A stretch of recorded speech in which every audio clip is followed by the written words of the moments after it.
back, everybody. This is the Other Team Podcast, your NBA podcast, Clipper podcast, sports podcast of record here in SoCal. Going strong, man. EP7 going on just about 2 months. Zach Handy, Terrence Scott, Jake Handy, the trio of just sports brainiacs, people who live it every day. This is what we want to talk about. This is what we love. And thank y'all, man. Thank you guys for always tuning in. This week, pod after dark, guys. Pod after dark, right? Rolling on midnight here, West Coast time. 12:01. I had to do it late this week. Scheduling's always hard these days. But welcome. These are what we would tell our kids. It's like we used to grind late night. You know all day. I wish you guys could see like my room the way it looks like, because it looks nice behind me, but there's the corners of the room are like a nightmare right now. The mic looks dandy. Jacob. For sure, always. No, thank yourself. Pod upgrades going. Terrence sent me the link on Thanksgiving night on some Black Friday deal. It's a great chance for a sponsorship. So shout out to Fat Kid Deals. They have a lot of great deals on Twitter. So if you guys are looking to plug yourself with some premium discounts and deals, find yourself there. I got this. And that was free. Yep, First one's on the house, Fat Kids. First one's on us. This little Armin and everything was like $35. Terrence was like, "Well, what about this?" I was like, "Well, that looks dandy. Let's do that." Yeah, the new mic sounds clean. Looks very clean. $20 today, so going hot. Yeah, good stuff. Productional value going up, man. Everyone's got their production lights now, and lighting looks nice. Microphones look nice, man. Thank you, everybody. Thank you guys for trying to bring a quality product out here. Appreciate it. You know what I'm saying? What they do? But it's been, as always, about a week since the last time we got on these things and spoke some truths. Maybe a couple lies, but mainly some truths. And the league is popping. It's approaching Christmas. Quarter of the way through right now. This is a great time for the NBA. It really starts hitting another gear here, especially going into Christmas. And then after Christmas, it really hits a gear. But Jacob, first and foremost, you're going to be happy to hear this. What's the problem going on in Houston? What's going on with those Rockets? I mean, they're sitting there at fourth, and sure, it's a good seed, quality seed. Record looks okay, but they're 5-5 in their last 10. And anyone who knows basketball and watches a game knows, they're just not playing the way they want to play and the quality I think that they want to play. What do we think? All right. I think you almost said it off the top of my head. Because I kept saying I don't think it'll work because what did I say? Russell Westbrook doesn't fit the mold of the mantra of this team, right? Like, we talk about the Clippers every day. The mantra is we over me, squad over self. That's what's on all the billboards. Kawhi Leonard, Paul George, two guys that embody that. What is the Houston Rockets mantra? It's analytics, right? Threes and layups. No, it's James Harden. Yeah, exactly. Exactly. You know what I mean? That's closer to free throws and layups. But that's not Russell Westbrook's. Yeah, but that's not Russell Westbrook's MO. He's pull up jumper. My three ball is really not that good, but I'm gonna shoot it anyways. You know what I mean? He just doesn't fit the mold of what when you look at their team, he just doesn't fit that. And I'm not blaming it on Russ. He's playing some fine basketball, but something's wrong when James Harden's got 55 points against Cleveland and you got to go to overtime to sneak it out. You know what I mean? I don't know. That's just me off the top of my head. That's just the vibe I get off the pocket. I'm pointing blame at everyone. I can live with that. Westbrook can share more of the blame because he's not shooting the ball well. So it's at the end of the day, he's never really shot the ball well. But it's damn, he does need to shoot the ball better. But I do want to mention, I don't know what show it was. I think it was Get Up that mentioned, I think it was Jay Williams. I'm not sure. But he was just talking about how this isn't a Batman and Robin situation and how this is more of a Batman and Superman situation with these two stars. And that I think that really is one of their issues, that these guys aren't necessarily trying to share the rock at late situations. They're not used to having to pass the ball at the end of the shot clock because they're used to being the guy to make the play. And I don't know. And another guy who really should get a little bit of the blame is James Harden. He doesn't really play that great off ball. As great as a shooter he is, he's not the greatest off ball player. Yeah, and I think weird. He gets a lot of assists, but I don't know if he really like a good guy. They both get my gotta, player assists. You Both gotta of them. know what you know They what I mean. Like both play you like gotta my get player. your right. You gotta get your assist at a certain time to be like, okay, I gotta know how to get Russ going. You know what I mean? It can't just be like dribble, dribble, dribble, dribble, dribble, dribble, dribble. Okay, kick to the corner for an assist. Like, yeah, you My get 8 player. assists that way, but are you really getting PJ into the game? Are you getting Rivers or Russ or whoever it is like really into the game by getting assists that way? No, it's my player basketball. That Westbrook and Harden play my player basketball, which is weird. It's like a video game. These guys are just running This up is their my thing on Westbrook though. What I always but told they you don't about how get guys in rhythm. Like their assists aren't necessarily rhythm assists. Like no, yeah, Westbrook may exactly. hit you for a shot in the corner, but it was at the end of the shot clock, and it necessarily wasn't in the player.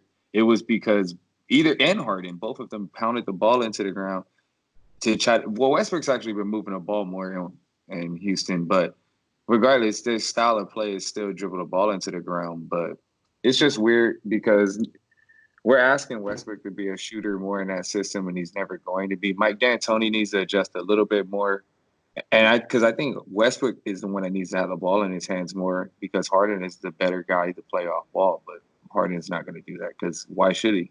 He's the best scorer in the world. Yeah, I feel that. I think you nailed it when you said like Westbrook's not a shooter. Okay, they're first in 3-pointers made, but they're 25th in 3-point percentage, and Westbrook's shooting 23% from Lowest of 3-point his land right now. career. You thought he was shooting bad in OKC. He's shooting even worse right now. And everyone Right. said it's because he has to force up shots. It's because he has to shoot all these shots with all these bad players. He has better players around him now, and he still just isn't hitting shots. His jump shot is just bad. His jump shot's bad.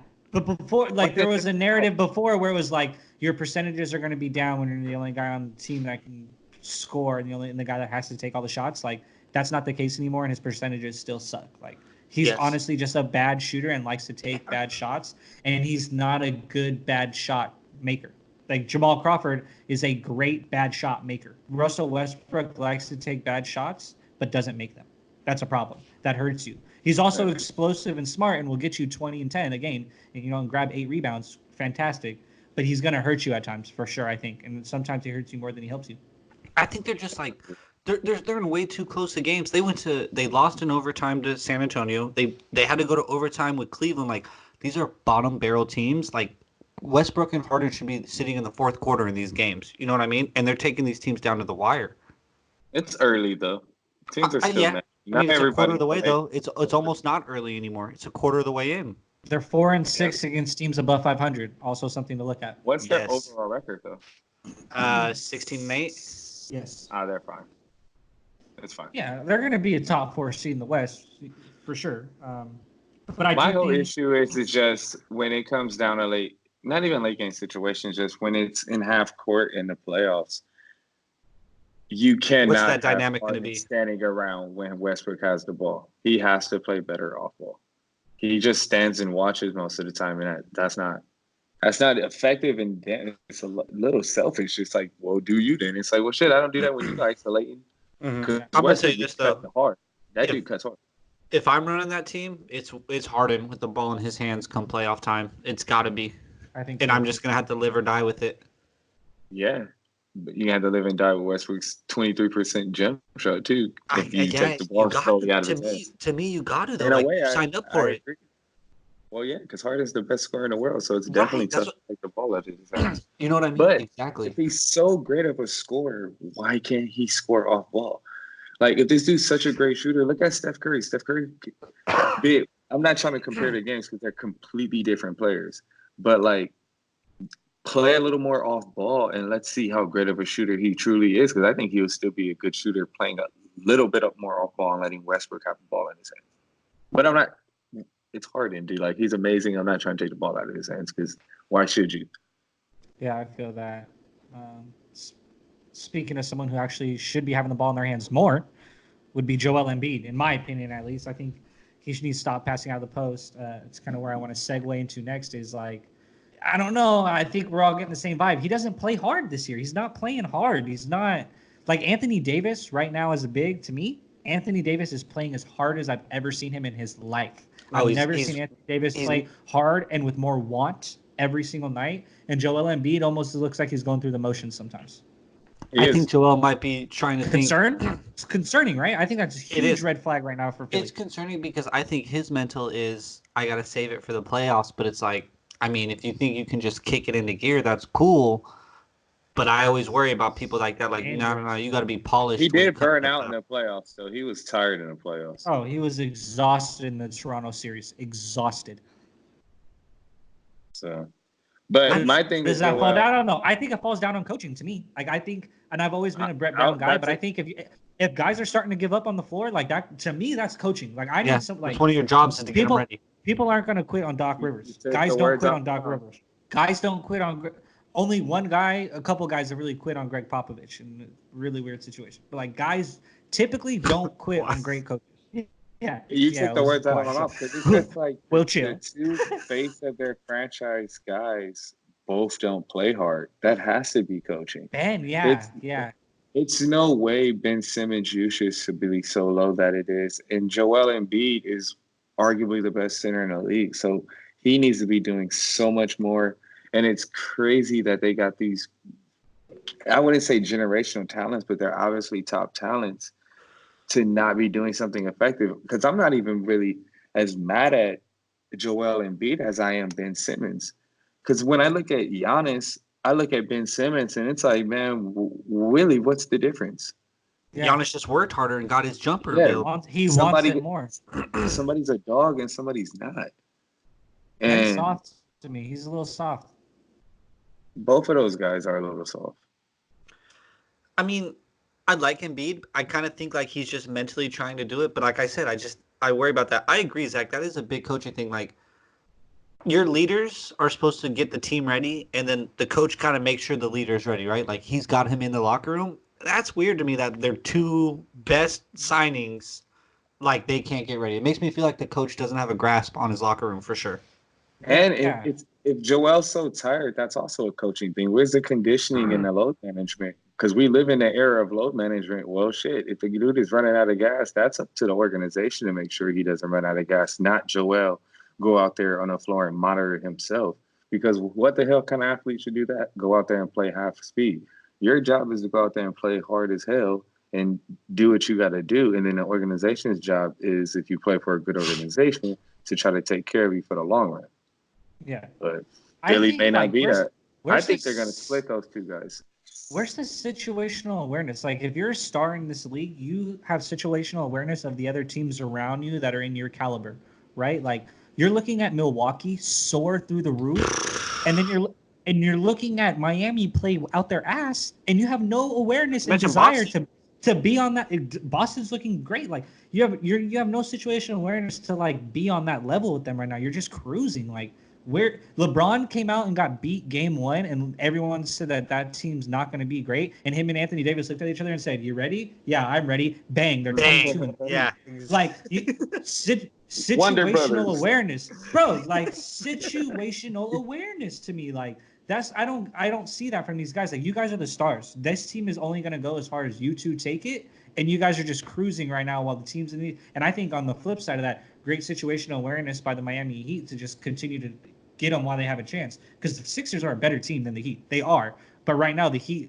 are wanting it more, playing harder every night, and that's showing up in the standings and showing up every night in the scorebook. Jimmy Butler is a dog. And I think, Terrence, you've always said this, like, that will always rise. That type of stuff always rises to the top. A dog can sniff out someone who's not a fake and not a dog. And you've seen Jimmy been doing that on a few nights this year. Right. Yeah, I think that's why Jimmy got a bad rap early in his career, was like he sniffed out the weak ones, and people were like, well, this guy's a cancer. And Jimmy's like, I'm just trying to get it. You know what I mean? It was just because he got sent to these organizations that had these young proteges that they had. And it's like, Jimmy was like, this guy? Fuck him. You don't want it. This guy's Kendrick Nunn is a player in this league. He's a scorer in this league. Right now, he's at 16.2 points a game. He just went for 34 the other night in that crazy game where everyone had 30. Duncan Robinson had like 38. He hit like 10 threes or something. He is like crazy. Everyone had 30 that night. Bro, I heard Duncan Robinson's name come up the other night. Man, oh man. Oh yeah, let's get sidetracked in the league. Let's go. I'll for sure go down that road with you right now. That boy is. Give that man some respect. He gave somebody the coldest in and out hezzy. That game winner, bro. It was in and out. Like that thing had rain on it. 2 steps behind 3, and it was money ball, bro. And what's crazy is he's been doing it all season. Like he's not just contending for awards. That dude's out to be an all-star. No, he's turned turned a corner in his game, no doubt. I did not see him doing that at Kansas, but that game winner, I'm so happy for him. Like he adjusted his shot. I mean, that thing literally like Dirk style, like that had precipitation coming off it when it hit. Like man, it was way up there. I was like, oh yeah, you've unlocked yourself. You've unlocked another level in your game. Like when I see stuff like that, like you unlocked. Terry Rozier is like, how am I in this situation again?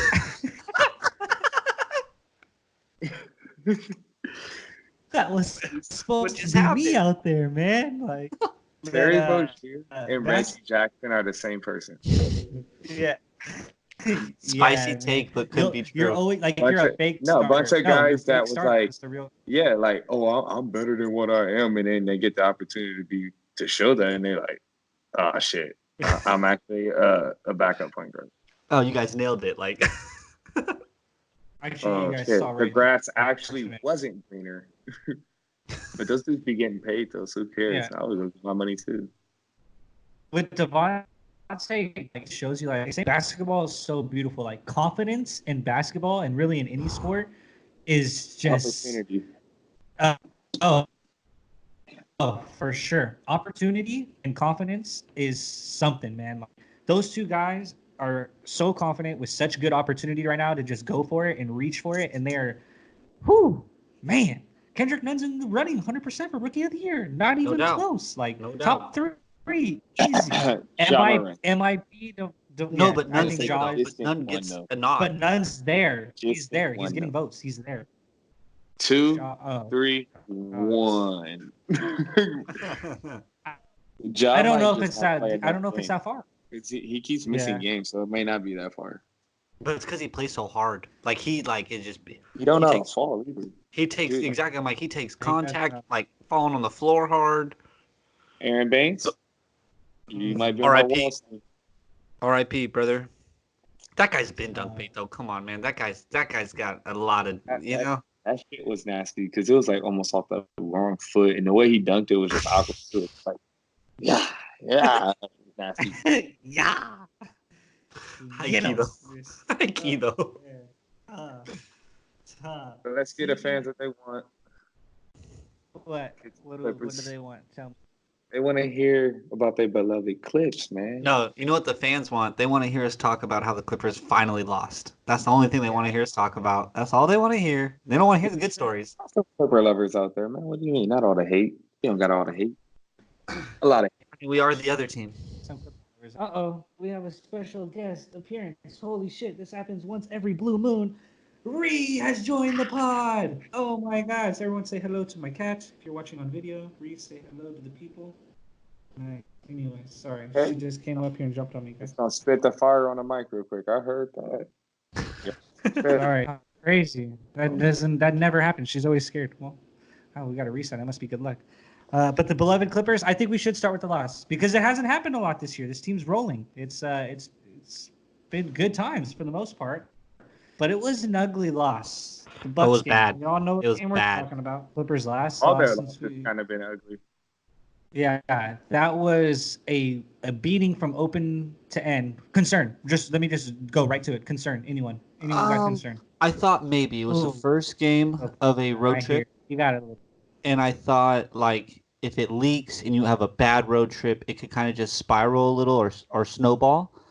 And they caught their feet right away. They got the win right after, and then they went to Toronto, and it was a great moment, a great night, and everything looked so great there. And I'm like, back on track. Not even worried about it. Bucks are just a good team. Like I lost all my worry after that Toronto game. Bucks are a hell of a good team. Man, I told you they got it all. None. I don't have any. I'm with Terrence. I don't either. I can't. It's hard for me to find concern in you know, November. It's just hard. My concerns are Sorry, Jacob's having technical difficulties. He had to walk into my office over here and grab my computer charger. Help me out. It's cool. No, go ahead. Where are your concerns, Terrence? Go ahead. The pod will continue. It will. No worries. But my concern, honestly, has been starting to be alleviated by some of the play of the players. Like, I don't necessarily are concerned by wins and losses in a regular season with an experienced team. Well, I wouldn't necessarily. Well, they are an experienced team from what they did last season, and then you got two superstars who are experienced in the playoffs. So wins and losses right now don't necessarily mean that much to me. It's more just how the team is meshing and gelling, just to see how. When I'm watching the games right now in December, I'm with you. I'm not so much concerned with the end result. I'm concerned with the product, how the product looks on the court. And that leads me into paying some homage to a guy I've been talking a lot of shit about, who I said ain't knocked down, and he's just a defender.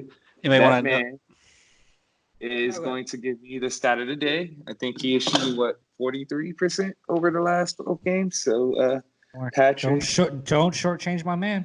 Don't shortchange him. Jacob. You know the number, Jake. 44, 45, 44, 45, 46, 44, 44. I want to say 44. I don't even know the exact number. I'm just giving you that look because the entire time this discussion has happened amongst us, I've said Patrick Beverly is not down, dude. I'm gonna just say it right now, Patrick, get it out the net, Beverly. So keep doing your thing, dude. Love that. I'm sure Pat would like that. When he hits shots, especially like early in a game, man, it's a difference maker. I think it's like you just need guys. Defense hasn't been as good this year to me, though. No, I think it is. I think it's still great. I think he's still a great defender, but I don't know. He's been flopping a lot more. Yeah. So. There's always a little bit of smoke and mirrors to his game, right? Like it's always a little bit of play hard, lean on you. I've created this persona and this image, and the refs play into it, and they allow me to be a little more physical. They allow me to be a little more aggressive. I think that's all part of it, and that's a little smoke and mirrorsy. And I think when you really analyze a game, like Terrence and I just said, like we're analyzing the game more than we're worried about the end result right now. I think you can kind of see through it a little bit, and I can kind of see where Terrence. I think that's part of a good defender, though. Like even Tony Allen was a little bit that. Like when Tony Allen was peak Tony Allen. It was like, he had locks. Please don't talk about Tony Allen. Stop. In that same breath. Tony Allen was gave Pat Bev the credit as like, who's your favorite defender? He said Pat Bev. I'm just saying, like, when Tony Allen was at his peak, like, you get away with more when the refs know that's your job out there. Like, he's supposed to. Tony Allen moves his feet at an elite level. So does Bev. Patrick Beverly is more antagonizing. Yeah, so there's a difference. It's a difference. I think you're letting. I'm not saying he doesn't move his feet. I think you're letting the antics out your judgment. To me, I can tell you right now, Tony Allen didn't flop, so that was just straight lockdown, goon defense. Just saying, like goon. When you're straight up, like check that shit up. You're supposed to push that boundary. So to what you said, he's supposed to do that. Yeah. I don't think anyone did. We're getting a little sidetracked. I don't think anyone thinks he's a bad defender. But no, we always nitpick the game. We nitpick the game. Yeah, I like Pat. I'm a Pat fan. Oh, of course. Like Pat, get it out the net, Beverly. I'm down.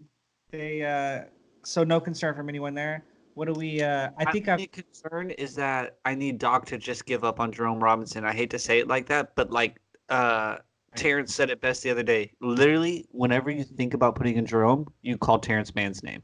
That's what it should be. No, it really doesn't matter when Andrew Shemp comes back. So yeah, well, Bev's not playing tomorrow, so you're gonna get an extended Walton game. He's gonna get extended minutes. I like Derek Walton right now. Real big on Derek Walton. I'm liking him. Real big. Trying to be that facilitating type guy. I'm willing to see how he progresses. Yeah, he's all right. No comment. That was so much salt. That was so much like. He's in good minutes. I just went to. This will hit us with the Michael Jordan. Fuck them kids. I got no salt to him because he's playing really well. Walton has played well in his limited minutes. But I've told you, I just want to get my point for the podcast because I was right about. Well, I can't say I was right because the dude's still young, but so far so good on Jerome Robinson. Yeah, that's true. Yeah. I never said he was good. I think I was hopeful that he would turn out okay because Jerry drafted him, and I think Jerry thought he saw a little Klay Thompson in him and was really hoping that's what he'd be. Shooter coming out of college, and that was just it. Like I don't know. It just wasn't a good look. Terrence said on draft night, we were like, yeah, Jerome Robinson might be tight. And this fool Terrence texted us like, I ain't trying to be that guy, but he might stink. I don't know, man. I watch a lot of college hoops, and I just never saw it from him. But I hope he does turn it around. Maybe it's just the situation. Maybe. But you said opportunity is the thing, and he's getting opportunity right now, man. But remember, Reggie Bullock got opportunity. He wasn't very good, and then he left. He had a couple decent years. Maybe he kind of needs that same year. I mean, he hung around for 4 years, Zach, after he left the Clippers. He stinks. Always. Yeah, but he hung around. He could shoot it though, but not that great. If what people think. I didn't say he was a starting in an all-star. I'm just saying he hung around. I want to talk about something real quick before we do get off. Bring it. I forgot to talk about this in the NBA talk. Jared Dudley is hilarious. Oh, he's hilarious. If you're a Laker fan, if you're a Laker fan though, you gotta love him. You gotta love him. Jared Dudley. He is. He makes me laugh. I liked him when he was a Clipper. I always thought he was funny as a Clipper. I always say whenever he's out there, I go, "Whose dad is that? Whose dad?" It's like he's trolling. Like I think he knows that he be doing this, so it's even funnier. Like. I don't know. He did get it. When he said that, you guys saw me tweet about it when he was like, they had his stat line up there. He's averaging 7.6 minutes, like 1.8 points a game. And he's like, I shot the ball pretty well. I passed up a couple of shots to get AB involved. You know, he's been out. I don't mind passing up shots. And I'm like, bro, you get 3 shots a week. What are you passing up, bro? I see you, AD. Get that dunk. I could have got 2 right there. I could have got 2. It's better for you. It's too good. Like, it was so funny. They got in that little scuffle with the Magic, and he was in the forefront, all soggy, like he was gonna do something. I'm like, dude, get out of there before you get hurt. Jaw removed. And he probably sleeping cast like Daniel Cormier. No, stop. He not. And he is a soggy middle school teacher right now. He built like Cormier. He built like Cormier. Said he's a soggy middle school. He looked like a principal. Like, get out of my face, dude. You go see your principal plays with your dad in the same rec league, and all of a sudden you see your principal outside of the suit and tie and a headband, bald. Like, that's what Jared Dudley looked like, man. This guy's like a sav. I don't know, man. But he is funny this year, man. Nah, he's great. It's been hilarious. Kawhi, Toronto. Let's take small round of applause for the people of Canada. Small round of applause. I told you guys that. We had the discussion on if they're going to troll or if they're going to boo him. I just realized that I want to get into this. The booing thing. Like, what's with people booing fans? Like, fans booing players that gave them great years. Both said that they would probably boo him, and I was like, I just have no faith in fans. Canada's different. They're just nice. Just to be fucking nice. They should have booed his ass. No, they did it right. Look, if you watch, they did it right. Ceremony, standing ovation. Thank you for everything. And then that first touch, man, they let him have the boos. That's how you should do it. That's how it should be done. There's no way you cannot boo that, man. Like, oh, fuck no. From a sports fan perspective, it's like, yes, you gave me our first title ever, and then you were like, see you later. All right, it's been real. I'm gonna catch y'all. Kawhi said, I'm not gonna be here. Like, he really hit him with the Magic Johnson shit. Like, I'm not gonna be here. Like, yeah. Was over here planning his future with this man. Like, we're gonna talk the future. Siakam's like, I'm a second option now. And what? What do you mean you're leaving? Because Siakam, side note, because Siakam even had an interview recently talking about that, and he was the struggles of becoming the first option. And he was like, I was used to playing with this guy, and now like I look around at the end of the shot clock and like, who do I pass? And it's like, oh shit, it's me. Everybody looking at you. I'm the guy that could do it. So it's like, damn, that's kind of cool to see him taking that next step though. So shout out to Siakam. Super shout out to Siakam. I'll hop on that. That dude took his game to a level none of us expected. I don't think a lot of people that watch hoops expected. Man, for sure. Shout out to Siakam. On Kawhi though, I like that. Like, you could tell Kawhi is like, I always call him Wyborg because he's just a cyborg. A robot. Because like that's a crazy good moment, right? Like that was an amazing moment. And Doc has said it. They said it on the broadcast. Doc says when you win a championship, it's a blood transfusion. Like you guys are brothers for life. Like even if it's only 1 year you're with those guys, you guys are brothers for life. And like that's emotional going against those guys. And like 23 points, he was efficient. He was a dog. He played well defensively. Like he was locked in. You could tell it. Like it was a good moment for him. And then like tip happens, initiated. He's done. He's ready to go. Like just one of those moments where you realize Kawhi's one of those different breeds. Well, he was breeded by the Spurs. Those dudes are all cyborgs. You know Pop what I has mean? no soul. Pop. The older Pop gets, the more cool he gets. But early Pop was like none. So. Yeah. I thought it was a good trip, good road trip for the Clippers. Obviously, besides Wisconsin. Damn. I just think the Bucks are just good. I just think the Bucks are just like a good team. I think the Bucks are really good. They are. I think they would take any team in the West 6-7 games in a 7-game series, and I'm not even afraid to say it. And possibly win it. They could win it, and I love Middleton, but I need more from Middleton. He scares me. Zach made that point too. We were talking about it, and we're like, the NBA is all duos, and we're like, who's Giannis's duo? Chris Middleton? Is that enough? Like, what if they got Kevin Love? So that's a tall lineup, but they're still shooting. That's the shooting you need from that part of the order, from that part of the lineup. But they got Brook Lopez though, and Brook got a banger. Yeah, yeah. Clapper knows, so. Boy, got I don't know. I don't know. I think it's point guard. I love Bledsoe, but Bledsoe has never been my guy. Like, I like him, but he's not the guy that you probably want to run your team. He's that weird, like, middle tier. Like, he's good, but not good enough. Right. He's not great. He's definitely better than good. You want him, but how much do you want to use him? You want him, but do you need him kind of guy. It's like how they rank quarterbacks in football. Like, you don't necessarily want a second-tier quarterback. Like they're too expensive for their production.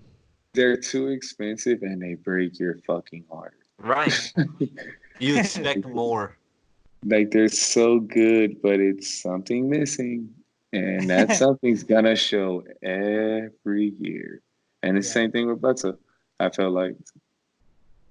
I do like the pod after dark, man. I think we're a little more lucid, maybe a little more delirious, just like definitely a little delirious. We've been withered away from the day of work. The warm up was something else, man. We were too giggly. So. Yeah, the warm up was something special today. That was different, man. But anything to watch? Anything you guys want to say at the end of the pod? We always do our little randomness at the end of the pod. I have another good one. You guys always like mine. I got a good one. Tough. Oh, did I do the truth report? No, I did that last week. What did I watch this week? Oh, I did 30 for 30s this week. I was watching 30 for 30s. I rewatched the Boston Red Sox 30 for 30. That was really, really good. Also, I did one that is tennis related. It's the one on Jimmy Connors and how he took over that U.S. Open when he was an old man. I'm not really a big tennis guy, but it was an amazing story. I mean, I was like locked in the whole way, and it was a full tennis story. I will say, if you have ESPN Plus, the Jimmy Connors 30 for 30 is actually a phenomenal watch. I'm like totally in on it. Great, like U.S. sports moment history about kind of like one of those moments where like, today the internet does it. Will grab us all around like kind of a goofy moment. The whole country just got wrapped around this Jimmy Connors 2-week stay at the U.S. Open where he didn't even whatever. But good watch. That's a good one to watch if you haven't seen it yet. Terrence, you got it? Oh, okay. Me. I guess I'll pay some homages to a guy that is just amazing right now, and he's doing things that I see high school guys do and elite quarterbacks do in college, and that is Lamar Jackson. Hell yeah. This man is taking a fourth quarter off. A few games. Did he bring the Oakleys back? Was he sitting out there looking all cool again? This guy's making elite defenders look silly. And they talk about how fast he is, and then they talk about how fast he is when they play him. Like, yeah, he's fast. And then the guys that play him,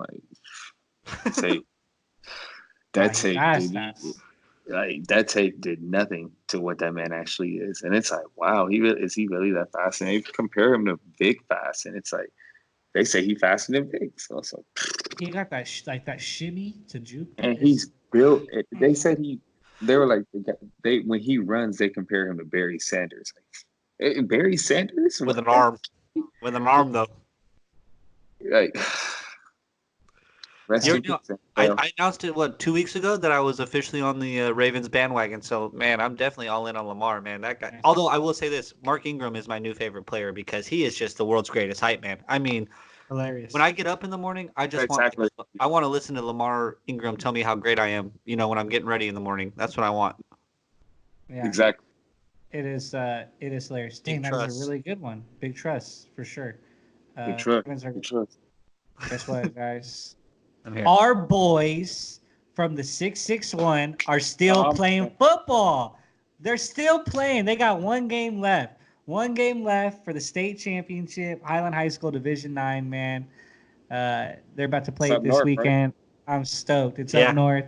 It's, the school's escaping me right now. It's up near Sacramento. Ripon or something like that? Ripon? Yeah, Ripon. Ripon. I don't know. RIPON. Yep. But, dude, go get it. Bulldogs, super cool. Coach Richard Lear. I actually had small interaction with him. He's a good dude. He helped me out with the broadcast. Did you see their weight room? Yeah, why it never looked like that? What is that about? Salty. I died. I guess I died. I guess my work died for that. So for those kids to get that, we were the sacrificial lambs. Man. I guess so. Super stoked, man. Highland High School out there, Division IX high school football for California State Championship. Super cool. I hope they do it. I hope they win. I know nothing about the other team. I don't know what type of juggernaut they could be running into, or if they're the juggernaut. They've been playing really well offensively. They seem like they could be the juggernaut. Looks like the new Dallas Carters, so we out here. Yeah, they're going to be Division 8, possibly Division 7 probably next year. Good for them. But, man. What are they now, Division 9? They're Division 9. They were Division 10 last year, and they lost in the championship game. And then this year they're going to the Division 9 championship. And so they were nice last year. Yeah, this new coach, guy, Richard Lear, has turned us around. He came from Palmdale. Fantastic. You know they got good things going on over there. He was at Palmdale. The Palmdale's coach, he's best friends with Palmdale's coach, and then he came over to Highland to coach us up. First year, D10 championship L. Second year, D9 championship. He's leaving soon. About to eat that W. Man, I wish Jameis never did that. He's never been the same. Is he bad? I don't know. He's every drive, literally every drive of Jameis's life this season is either a touchdown or an interception. The drive doesn't end in any other way. That dude is the craziest roller coaster ever. I want one more year of him with Bruce Arians before I really know. I swear to God, I do. I want one more. Yeah, UJ could just I've seen quarterbacks with this problem before. It's either you're colorblind or you need contacts or something. Just figure out who's fucking on your team. Are you in white or are you in red? Because Jameis, bro, you got the tools, man. Stop throwing interceptions. In Oakland. Go Jags. I agree with Jake. I need one more year at Arians before I'm get the fuck out of here. Mariota, though, what is he doing before we get off? Mariota just became a backup. He just became watching Tannehill shred 6-1. He just became a backup, 100%. I was watching today's side note before we get out of here again. It's damn, it's pretty cool to see RG3 still in the league. So yeah, that is cool. We coming for you, Oakland. We coming for you. We coming. Oh yeah, shout out to y'all. Y'all going to Oakland this weekend. Yeah. Duval. Haven't went on the West Coast since 2005, but it was in Oakland. Overdue like a library book. Let's get it. It's the last game in Oakland. They're not losing. Although it would be very Raiders to lose the last game in Oakland. Damn, y'all going to the last game too. That's pretty dope. Yeah. That's dope. Good time. I'll be in all Jags gear, baby. I bought a Raider hat. I'm going Raider. I hope you don't get packed out in the last game. If I do, fucking, I'm going down swinging. I'm landing at least 2 before I get slept. Just saying. That's probably all you throw is 2. Yeah, before you meet 4, it's Then I'm landing both of them. Yeah. Mm-hmm. I'm down. Zach, what is? You better be right over the top with 2 more, bro. What's good? I'm just bummed. I'm about to get slept too, just because he is a bummer. That's about to be dominoes. Doom. Damn. Dominoes. It's gonna be tough. Man. Good stuff, guys. Love the pod after dark. Terrence, I know you got work early in the morning. We gotta stop rambling. We gotta get you out of here. Fuck work, dude. But yeah, you heard it. You heard it here. Good morning too. You guys know, follow the handles, all of our personal handles, the pod's handle, all that good stuff. YouTube, iTunes. We're not going to be on SoundCloud anymore because now we're on iTunes and SoundCloud is not worth it. Anchor, iTunes, YouTube, catch us there, man. Spotify as well, I all that good stuff. Spotify coming. So appreciate y'all, man. Good EP, as always. Oh, we are on Spotify? See? People above my pay grade that know this type of things. That's fine. I'm still working my way up the ranks here, so appreciate you guys for helping me out with that. It's all right. Good. It's all good. Good stuff, y'all. Good EP. We'll catch y'all next week. Stay safe. Much love.